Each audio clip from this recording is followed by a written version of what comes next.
بسم الله الرحمن الرحيم.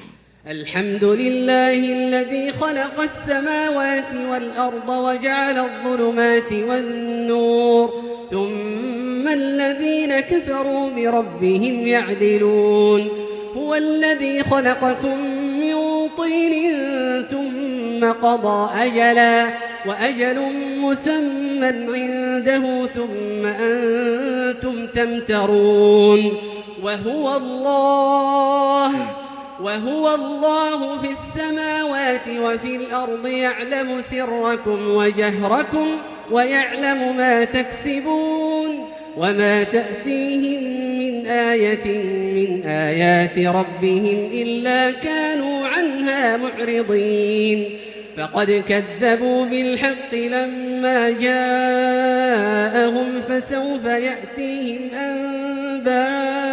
ما كانوا به يستهزئون. ألم يروا كم أهلكنا من قبلهم من قرن مكناهم في الأرض ما لم نمكن لكم وأرسلنا السماء عليهم مدرارا وجعلنا الأنهار تجري من تحتهم فأهلكناهم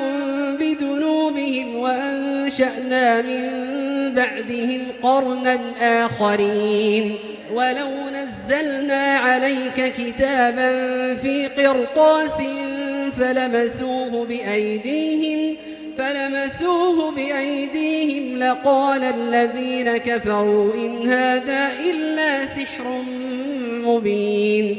وقالوا لولا أنزل عليه ملك ولو أنزلنا ملكا لقضي الأمر ثم لا ينظرون. ولو جعلناه ملكا لجعلناه رجلا وللبسنا عليهم ما يلبسون.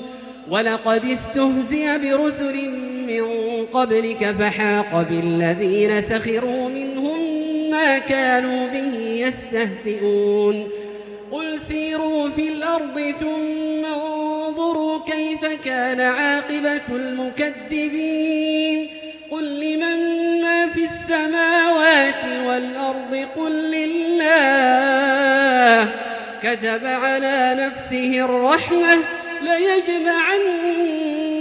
إلى يوم القيامة لا ريب فيه الذين خسروا أنفسهم فهم لا يؤمنون. وله ما سكن في الليل والنهار وهو السميع العليم. قل أغير الله أتخذ وليا فاطر السماوات والأرض وهو يطعم ولا يطعم. قل إني أمرت أن أكون أول من أسلم ولا تكونن من المشركين. قل إني أخاف إن عصيت ربي عذاب يوم عظيم. من يصرف عنه يومئذ فقد رحمه وذلك الفوز المبين. وإن يمسسك الله بضر فلا كاشف له إلا هو وإن يمسسك بخير فهو على كل شيء قدير. وهو القاهر فوق عباده وهو الحكيم الخبير. قل أي شيء أكبر شهادة قل الله شهيد بيني وبينكم وأوحي إلي هذا القرآن لأنذركم به ومن بلغ. أئنكم لتشهدون أن مع الله آلهة أخرى قل لا أشهد. قل إنما هو إله واحد وإنني بريء مما تشركون. الذين آتيناهم الكتاب يعرفونه كما يعرفون أبناءهم الذين خسروا أنفسهم فهم لا يؤمنون.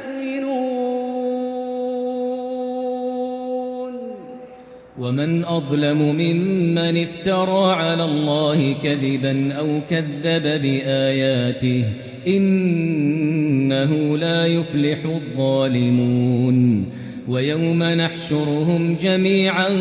ثم نقول للذين أشركوا أين شركاؤكم الذين كنتم تزعمون ثم لم تكن فتنتهم إلا أن قالوا والله ربنا ما كنا مشركين. انظر كيف كذبوا على أنفسهم وضل عنهم ما كانوا يفترون. ومنهم من يستمع إليك وجعلنا على قلوبهم أكنة أن يفقهوه وفي آذانهم وقرا وإن يروا كل آية لا يؤمنوا بها حتى إذا جاءوك يجادلونك يقول الذين كفروا إن هذا إلا أساطير الأولين وهم ينهون عنه وينأون عنه وإن يهلكون إلا أنفسهم وما يشعرون. ولو ترى إذ وقفوا على النار فقالوا يا ليتنا نرد ولا نكذب بآيات ربنا ونكون من المؤمنين بل بدا لهم ما كانوا يخفون من قبل ولو ردوا لعادوا لما نهوا عنه وإنهم لكاذبون. وقالوا إن هي إلا حياتنا الدنيا وما نحن بمبعوثين. ولو ترى إذ وقفوا على ربهم قال أليس هذا بالحق قالوا بلى وربنا قال فذوقوا العذاب بما كنتم تكفرون. قد خسر الذين كذبوا بلقاء الله حتى إذا جاءتهم الساعة بغتة قالوا يا حسرتنا على ما فرطنا فيها وهم يحملون أوزارهم على ظهورهم ألا ساء ما يزرون. وما الحياة الدنيا إلا لعب ولهو وللدار الآخرة خير للذين يتقون أفلا تعقلون. قد نعلم إنه ليحزنك الذي يقولون فإنهم لا يكذبونك ولكن الظالمين بآيات الله يجحدون. ولقد كذبت رسل من قبلك فصبروا على ما كذبوا وأوذوا حتى أتاهم نصرنا ولا مبدل لكلمات الله ولقد جاءك من نبأ المرسلين. وإن كان كبر عليك إعراضهم فإن استطعت أن تبتغي نفقا في الأرض أو سلما في السماء فتأتيهم بآية ولو شاء الله لجمعهم على الهدى فلا تكونن من الجاهلين. إنما يستجيب الذين يسمعون والموتى يبعثهم الله ثم إليه يرجعون. وقالوا لولا نزل عليه آية من ربه قل إن الله قادر على أن ينزل آية ولكن أكثرهم لا يعلمون وما من دابة في الأرض ولا طائر يطير بجناحيه إلا أمم أمثالكم ما فرطنا في الكتاب من شيء ثم إلى ربهم يحشرون والذين كذبوا بآياتنا صم وبكم في الظلمات من يشاء الله يضلله ومن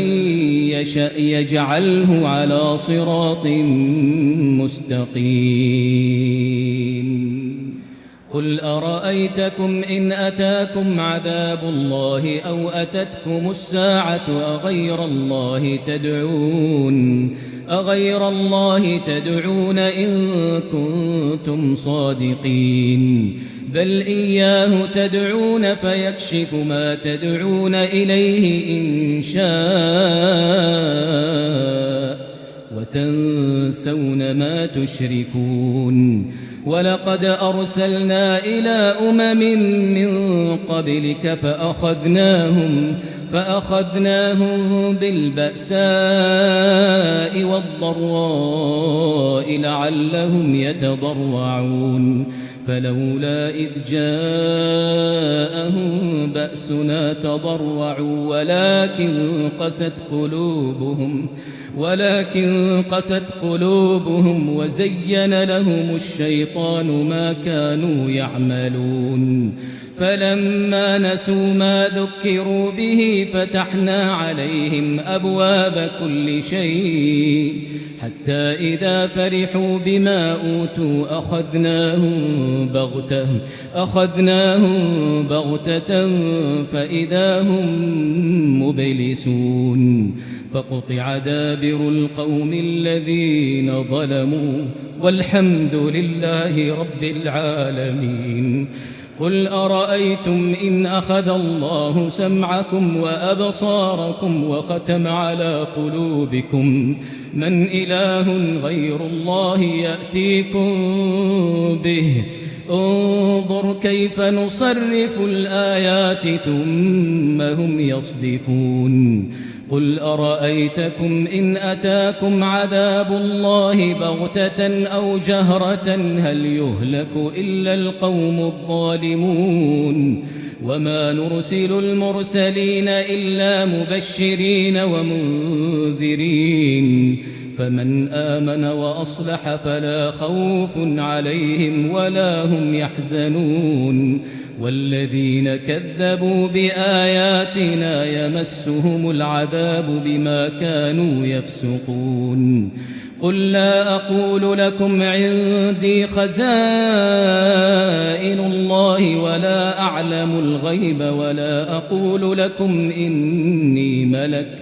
إن أتبع إلا ما يوحى إلي قل هل يستوي الأعمى والبصير أفلا تتفكرون وأنذر به الذين يخافون أن يحشروا إلى ربهم ليس لهم من دونه ولي ولا شفيع لعلهم يتقون ولا تطرد الذين يدعون ربهم بالغداة والعشي يريدون وجهه ما عليك من حسابهم من شيء وما من حسابك عليهم من شيء فتطردهم فتكون من الظالمين وكذلك فتنا بعضهم ببعض ليقولوا أهؤلاء من الله عليهم من بيننا أليس الله بأعلم بالشاكرين وإذا جاءك الذين يؤمنون بآياتنا فقل سلام عليكم كتب ربكم على نفسه الرحمة أنه من عمل منكم سوءا بجهالة ثم تاب من بعده وأصلح فأنه غفور رحيم. وكذلك نفصل الآيات ولتستبين سبيل المجرمين. قل إني نهيت أن أعبد الذين تدعون من دون الله قل لا أتبع أهواءكم قد ضللت إذا وما أنا من المهتدين. قل إني على بينة من ربي وكذبتم به ما عندي ما تستعجلون به إن الحكم إلا لله يقص الحق وهو خير الفاصلين. قل لو أن عندي ما تستعجلون به لقضي الأمر بيني وبينكم والله أعلم بالظالمين. وعنده مفاتح الغيب لا يعلمها إلا هو ويعلم ما في البر والبحر وما تسقط من ورقة إلا يعلمها ولا حبة في ظلمات الأرض ولا رطب ولا يابس إلا في كتاب مبين. وهو الذي يتوفاكم بالليل ويعلم ما جرحتم بالنهار ثم يبعثكم فيه ليقضى أجل مسمى ثم إليه مرجعكم ثم ينبئكم بما كنتم تعملون. وهو القاهر فوق عباده ويرسل عليكم حفظه حتى إذا جاء أحدكم الموت توفته رسلنا وهم لا يفرطون ثم ردوا إلى الله مولاهم الحق ألا له الحكم وهو أسرع الحاسبين. قل من ينجيكم من ظلمات البر والبحر تدعونه تضرعا وخفية لئن أنجانا من هذه لنكونن من الشاكرين. قل الله ينجيكم منها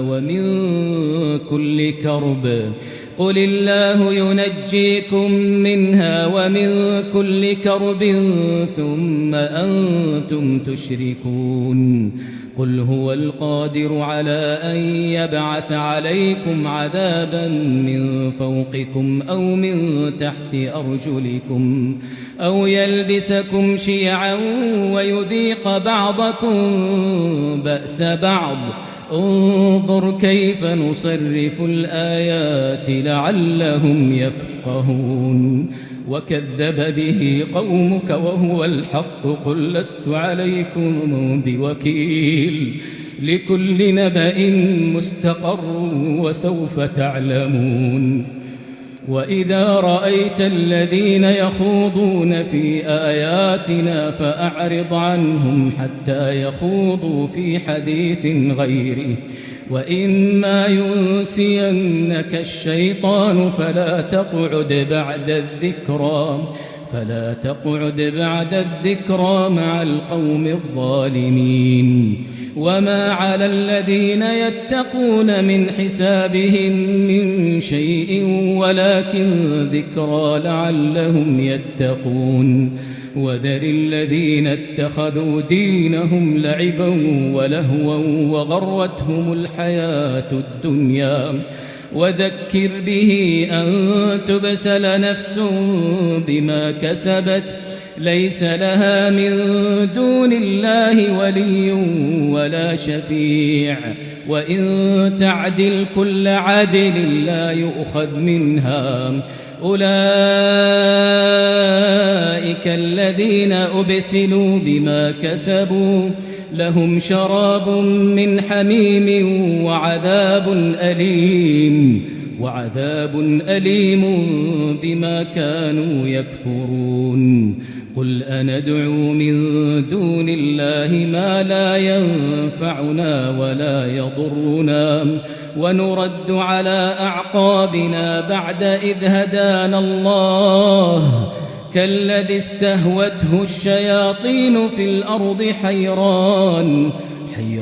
له أصحاب يدعونه إلى الهدى ائتنا قل إن هدى الله هو الهدى وأمرنا لنسلم لرب العالمين وأن أقيموا الصلاة واتقوه وهو الذي إليه تحشرون وهو الذي خلق السماوات والأرض بالحق ويوم يقول كن فيكون قوله الحق وله الملك يوم ينفخ في الصور عالم الغيب والشهادة وهو الحكيم الخبير وإذ قال إبراهيم لأبيه آزر أتتخذ أصناما آلهة إني أراك وقومك في ضلال مبين وكذلك نري إبراهيم ملكوت السماوات والأرض وليكون من الموقنين فلما جن عليه الليل رأى كوكبا قال هذا ربي فلما أفل قال لا أحب الآفلين فلما رأى القمر بازغا قال هذا ربي فلما أفل قال لئن لم يهدني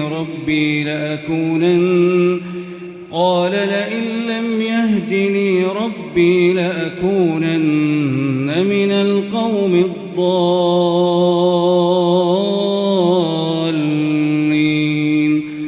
فلما رأى الشمس بازغة قال هذا ربي هذا أكبر فلما أفلت قال يا قوم إني بريء مما تشركون إني وجهت وجهي للذي فطر السماوات والأرض حنيفا وما أنا من المشركين وحاجه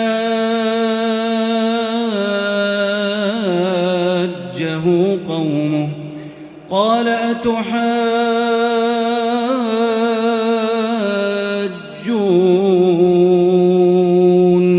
في الله وقد هدان ولا أخاف ما تشركون به إلا أن يشاء ربي شيئا وسع ربي كل شيء علما أفلا تتذكرون وكيف أخاف ما أشركتم ولا تخافون أنكم أشركتم بالله ما لم ينزل به عليكم سلطانا فأي الفريقين أحق بالأمن إن كنتم تعلمون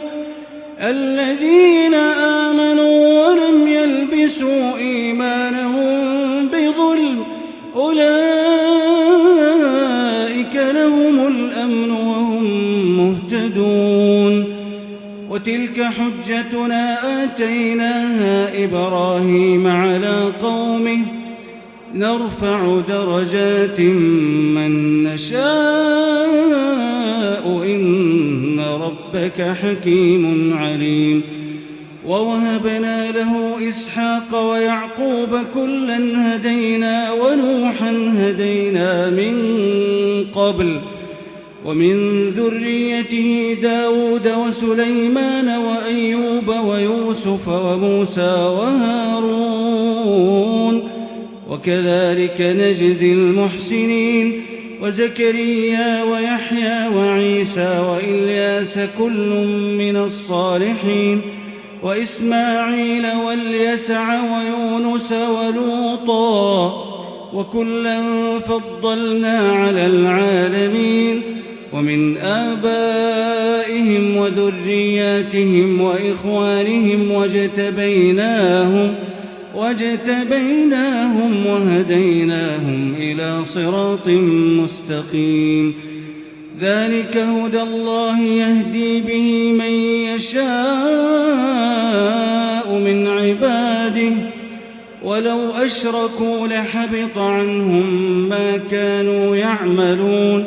أولئك الذين آتيناهم الكتاب والحكم والنبوة فإن يكفر بها هؤلاء فقد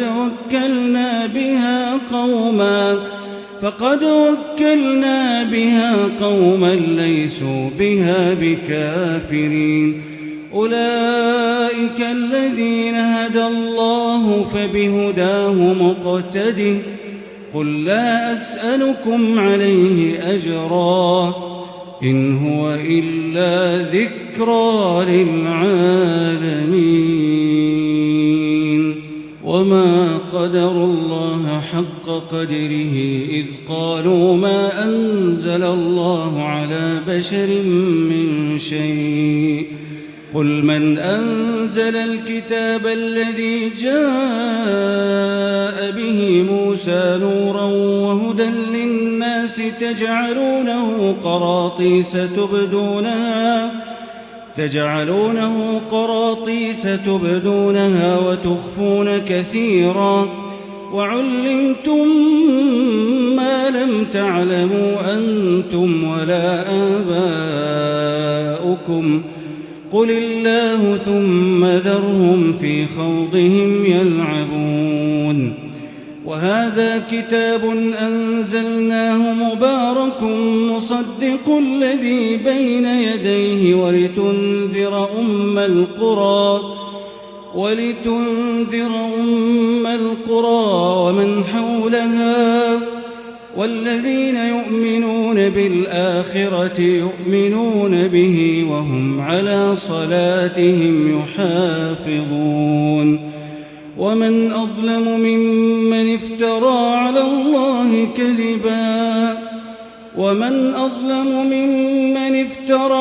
الله كذبا أو قال أوحي إلي ولم يوحى إليه شيء ومن قال سأنزل مثل ما أنزل الله ولو ترى إذ الظالمون في غمرات الموت والملائكة باسطوا أيديهم أخرجوا أنفسكم اليوم تجزون عذاب الهون بما كنتم تقولون على الله غير الحق وكنتم عن آياته تستكبرون ولقد جئتمونا فرادا كما خلقناكم أول مرة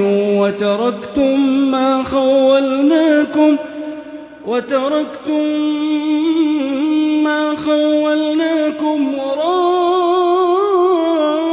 ظهوركم وما نرى معكم شفعاءكم الذين زعمتم أنهم فيكم شركاء لقد تقطع بينكم وضل عنكم ما كنتم تزعمون إن الله فارق الحب والنوى يخرج الحي من الميت ومخرج الميت من الحي ذلكم الله فأنى تؤفكون فالق الإصباح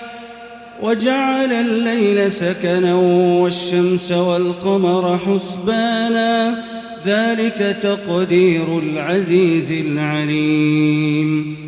وهو الذي جعل لكم النجوم لتهتدوا بها في ظلمات البر والبحر قد فصلنا الآيات لقوم يعلمون وهو الذي أنشأكم من نفس واحدة فمستقر ومستودع قد فصلنا الآيات لقوم يفقهون وهو الذي أنزل من السماء ماء فأخرجنا به نبات كل شيء فأخرجنا منه خضرا نخرج منه حبا متراكبا ومن النخل من طلعها قنوان دانية وجنات من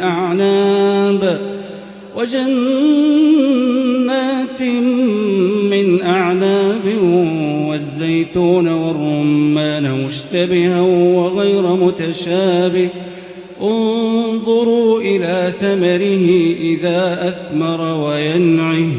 إن في ذلكم لآيات لقوم يؤمنون وجعلوا لله شركاء الجن وخلقهم وخرقوا له بنين وبنات بغير علم سبحانه وتعالى عما يصفون بديع السماوات والأرض أنى يكون له ولد ولم تكن له صاحبة وخلق كل شيء وهو بكل شيء عليم ذلكم الله ربكم لا إله إلا هو خالق كل شيء فاعبدوه وهو على كل شيء وكيل لا تدركه الأبصار وهو يدرك الأبصار وهو اللطيف الخبير قد جاءكم بصائر من ربكم فمن أبصر فلنفسه ومن عمي فعليها وما أنا عليكم بحفيظ وكذلك نصرف الآيات وليقولوا درست ولنبينه لقوم يعلمون اتبع ما أوحي إليك من ربك لا إله إلا هو وأعرض عن المشركين ولو شاء الله ما أشركوا وما جعلناك عليهم حفيظا وما أنت عليهم بوكيل ولا تسبوا الذين يدعون من دون الله فيسبوا الله عدوا بغير علم كذلك زينا لكل أمة عملهم ثم إلى ربهم مرجعهم فينبئهم بما كانوا يعملون وأقسموا بالله جهد أيمانهم لئن جاءتهم آية ليؤمنن بها قل إنما الآيات عند الله وما يشعركم أنها إذا جاءت لا يؤمنون ونقلب أفئدتهم وأبصارهم كما لم يؤمنوا به أول مرة ونذرهم في طغيانهم يعمهون ولو أننا نزلنا إليهم الملائكة وكلمهم الموتى الموتى وحشرنا عليهم كل شيء قبلا ما كانوا ليؤمنوا إلا أن يشاء الله ولكن أكثرهم يجهلون. وكذلك جعلنا لكل نبي عدوا شياطين الإنس والجن يوحي بعضهم إلى بعض زخرف القول غرورا ولو شاء ربك ما فعلوه فذرهم وما يفترون. ولتصغى إليه أفئدة الذين لا يؤمنون بالآخرة وليرضوه وليقترفوا ما هم مقترفون. أفغير الله أبتغي حكما وهو الذي أنزل إليكم الكتاب مفصلا والذين آتيناهم الكتاب يعلمون أنه منزل من ربك بالحق فلا تكونن من الممترين. وتمت كلمة ربك صدقا وعدلا لا مبدل لكلماته وهو السميع العليم. وإن تطع أكثر من في الأرض يضلوك عن سبيل الله إن يتبعون إلا الظن وإن هم إلا يخرصون. إن ربك هو أعلم من يضل عن سبيله وهو أعلم بالمهتدين. فكلوا مما ذكر اسم الله عليه إن كنتم بآياته مؤمنين. وما لكم ألا تأكلوا مما ذكر اسم الله عليه وقد فصل لكم ما حرم عليكم إلا ما اضطررتم إليه وإن كثيرا ليضلون بأهوائهم بغير علم إن ربك هو أعلم بالمعتدين. وذروا ظاهر الإثم وباطنه إن الذين يكسبون الإثم سيجزون بما كانوا يقترفون. ولا تأكلوا مما لم يذكر اسم الله عليه وإنه لفسق وإن الشياطين ليوحون إلى أوليائهم ليجادلوكم وإن أطعتموهم إنكم لمشركون. أومن كان ميتا فأحييناه وجعلنا له نورا يمشي به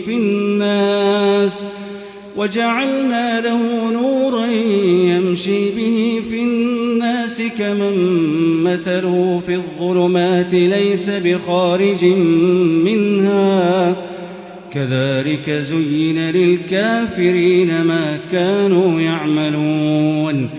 وكذلك جعلنا في كل قرية أكابر مجرميها ليمكروا فيها وما يمكرون إلا بأنفسهم وما يشعرون. وإذا جاءتهم آية قالوا لن نؤمن حتى نؤتى مثل ما أوتي رسل الله الله أعلم حيث يجعل رسالته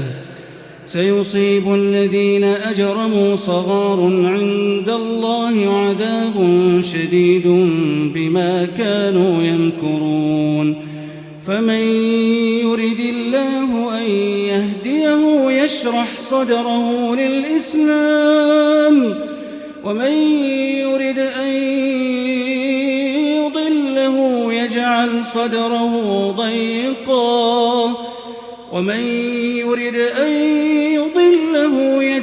صدره ضيقا حرجا كأنما يصعد في السماء كذلك يجعل الله الرجس على الذين لا يؤمنون وهذا صراط ربك مستقيما قد فصلنا الآيات لقوم يذكرون لهم دار السلام عند ربهم وهو وليهم بما كانوا يعملون ويوم يحشرهم جميعا يا معشر الجن قد استكثرتم من الإنس وقال أولياؤهم من الإنس ربنا استمتع بعضنا ببعض وبلغنا أجلنا الذي أجلت لنا قال النار مثواكم خالدين فيها إلا ما شاء الله إن ربك حكيم عليم وكذلك نولي بعض الظالمين بعضا بما كانوا يكسبون يا معشر الجن والإنس ألم يأتكم رسل منكم يقصون عليكم آياتي وينذرونكم لقاء يومكم هذا قالوا شهدنا على أنفسنا وغرتهم الحياة الدنيا وشهدوا على أنفسهم أنهم كانوا كافرين ذلك أن لم يكن ربك مهلك القرى بظلم وأهلها غافلون ولكل درجات مما عملوا وما ربك بغافل عما يعملون وربك الغني ذو الرحمة إن يشأ يذهبكم ويستخلف من بعدكم ما يشاء كما أنشأكم من ذرية قوم آخرين إنما توعدون لآت وما أنتم بمعجزين قل يا قوم اعملوا على مكانتكم إني عامل فسوف تعلمون من تكون له عاقبة الدار إنه لا يفلح الظالمون وجعلوا لله مما ذرأ من الحرث والأنعام نصيبا فقالوا هذا لله بزعمهم وهذا لشركائنا فما كان لشركائهم فلا يصل إلى الله وما كان لله فهو يصل إلى شركائهم ساء ما يحكمون وكذلك زين لكثير من المشركين قتل أولادهم شركاؤهم ليردوهم وليلبسوا عليهم دينهم ولو شاء الله ما فعلوه فذرهم وما يفترون وقالوا هذه أنعام وحرث حجر لا يطعمها إلا من نشاء بزعمهم وأنعام حرمت ظهورها وأنعام لا يذكرون اسم الله عليها افتراء عليه سيجزيهم بما كانوا يفترون وقالوا ما في بطون هذه الأنعام خالصة لذكورنا ومحرم على أزواجنا وإن يكن ميتة فهم فيه شركاء سيجزيهم وصفهم إنه حكيم عليم قد خسر الذين قتلوا أولادهم سفها بغير علم وحرموا ما رزقهم الله افتراء على الله قد ضلوا وما كانوا مهتدين وهو الذي أنشأ جنات معروشات وغير معروشات والنخل والزرع مختلفا أكله والزيتون والرمان متشابها وغير متشابه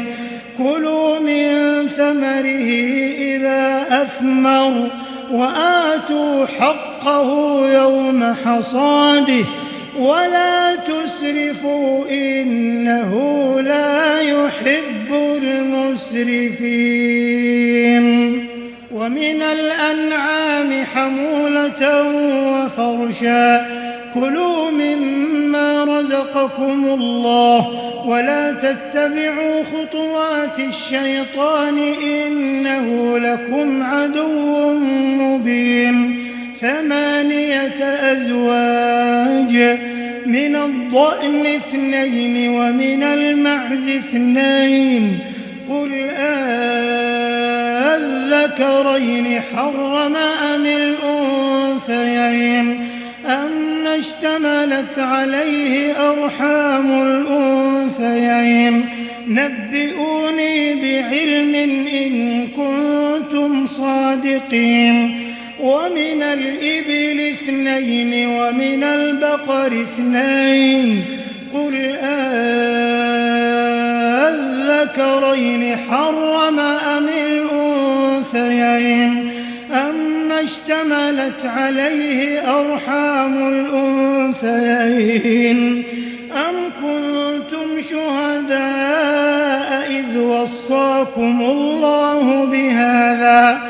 فمن أظلم ممن افترى على الله كذبا ليضل الناس بغير علم إن الله لا يهدي القوم الظالمين قل لا أجد فيما أوحي إلي محرما على طاعم يطعمه إلا أن يكون ميتة أو دما مسفوحا أو لحم خنزير فإنه رجس أو فسقا أهل لغير الله به فمن اضطر غير باغ ولا عاد فإن ربك غفور رحيم وعلى الذين هادوا حرمنا كل ذي ظفر ومن البقر والغنم حرمنا عليهم شحومهما إلا ما حملت ظهورهما أو الحوايا أو ما اختلط بعظم ذلك جزيناهم ببغيهم وإنا لصادقون فإن كذبوك فقل ربكم ذو رحمة واسعة ولا يرد بأسه عن القوم المجرمين سيقول الذين أشركوا لو شاء الله ما أشركنا ولا آباؤنا ولا حرمنا من شيء كذلك كذب الذين من قبلهم حتى ذاقوا بأسنا قل هل عندكم من علم فتخرجوه لنا إن تتبعون إلا الظن وإن أنتم إلا تخرصون قل فلله الحجة البالغة فلو شاء لهداكم أجمعين. قل هلم شهداءكم الذين يشهدون أن الله حرم هذا، فإن شهدوا فلا تشهد معهم، ولا تتبع أهواء الذين كذبوا بآياتنا والذين لا يؤمنون بالآخرة وهم بربهم يعدلون. قل تعالوا أتل ما حرم ربكم عليكم ألا تشركوا به شيئا وبالوالدين إحسانا ولا تقتلوا أولادكم من إملاق نحن نرزقكم وإياهم ولا تقربوا الفواحش ما ظهر منها وما بطن ولا تقتلوا النفس التي حرم الله إلا بالحق ذلكم وصاكم به لعلكم تعقلون. ولا تقربوا مال اليتيم إلا بالتي هي أحسن حتى يبلغ أشده وأوفوا الكيل والميزان بالقسط لا نكلف نفسا إلا وسعها وإذا قلتم فاعدلوا ولو كان ذا قربى وبعهد الله أوفوا ذلكم وصاكم به لعلكم تذكرون. وأن هذا صراطي مستقيما فاتبعوه ولا تتبعوا السبل فتفرق بكم عن سبيله ذلكم وصاكم به لعلكم تتقون. ثم آتينا موسى الكتاب تماما على الذي أحسن وتفصيلا لكل شيء وهدى ورحمة لعلهم بلقاء ربهم يؤمنون. وهذا كتاب أنزلناه مبارك فاتبعوه واتقوا لعلكم ترحمون. أن تقولوا إنما أنزل الكتاب على طائفتين من قبلنا وإن كنا عن دراستهم لغافلين. أو تقولوا لو أنا أنزل علينا الكتاب لكنا أهدى منهم فقد جاءكم بينة من ربكم وهدى ورحمة فمن أظلم ممن كذب بآيات الله وصدف عنها سنجزي الذين يصدفون عن آياتنا سوء العذاب بما كانوا يصدفون. هل ينظرون إلا أن تأتيهم الملائكة أو يأتي ربك أو يأتي بعض آيات ربك يوم يأتي بعض آيات ربك لا ينفع نفسا إيمانها لم تكن آمنت من قبل أو كسبت في إيمانها خيرا قل انتظروا إنا منتظرون. إن الذين فرقوا دينهم وكانوا شيعا لست منهم في شيء إنما أمرهم إلى الله ثم ينبئهم بما كانوا يفعلون. من جاء بالحسنة فله 10 أمثالها ومن جاء بالسيئة فلا يجزى إلا مثلها وهم لا يظلمون قل إنني هداني ربي إلى صراط مستقيم دينا قيما ملة إبراهيم حنيفا وما كان من المشركين قل إن صلاتي ونسكي ومحياي ومماتي لله رب العالمين لا شريك له وبذلك أمرت وأنا أول المسلمين قل أغير الله أبغي ربا وهو رب كل شيء ولا تكسب كل نفس إلا عليها ولا تزر وازرة وزر أخرى ثم إلى ربكم مرجعكم فينبئكم بما كنتم فيه تختلفون وهو الذي جعلكم خلائف الأرض ورفع بعضكم فوق بعض درجات ليبلوكم فيما آتاكم إن ربك سريع العقاب وإنه لغفور رحيم